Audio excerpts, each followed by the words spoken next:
I believe that heritage collections and museums have a very important role to play in becoming platforms where different communities can speak about the issues that are of importance to them. So there's an example of a project that I participated in 2013-14 with the National Museum of Ethnology in Leiden, the Museu Paraense Emílio Gueldi in Brazil, in the state of Pará, that's in the Amazon, and the Kapor indigenous people who live in the state of Maranhão, that's also the north of Brazil, in the Amazon region. The National Museum here in Leiden has a very beautiful and important collection of Kapor materials, Kapor cultural heritage. So has the Museum Gueldi. And together we designed a project with the Kapor peoples where they would come to the museum in Belém, then they came to the museum in Leiden. We studied their materials together, which was a beautiful, beautiful process of dialogue and of cultural exchange and cultural dynamics that was really very interesting.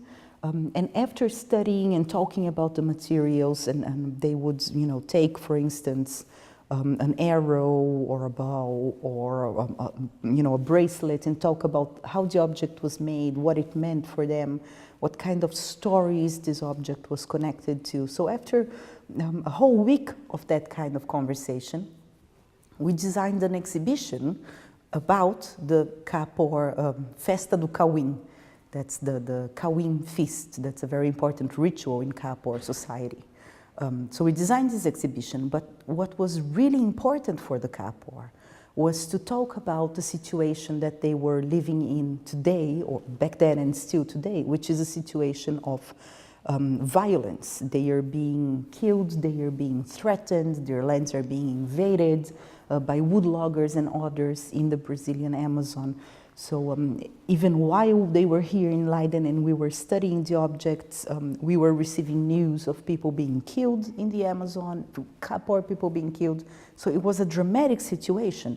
And what they wanted to do, and we quickly decided to do this together, was to use the exhibition as a platform for them to talk about their lives, their history, but also the situation that they were in. So in a way, that's one of the examples of how museums can work in partnership with communities to address certain problems that are of concern to them. Museums were never neutral. Collections are never neutral. I think, to paraphrase James Clifford's very interesting article, very important article by now, classic article on ethnography as a partial truth, collections and museums are also partial truths, right? They don't represent anything objective. They are not a translation of reality, but they are means through which we can talk about experiences. And what I think is happening is that nowadays museums are becoming more and more concerned about how to play this social role, this political role in society. Of course, museums always knew they were not neutral institutions, but now I think there's a demand also from society, from stakeholders, from communities, from governments, funding agencies that are asking of museums, how do you position yourself in this debate? What is your role?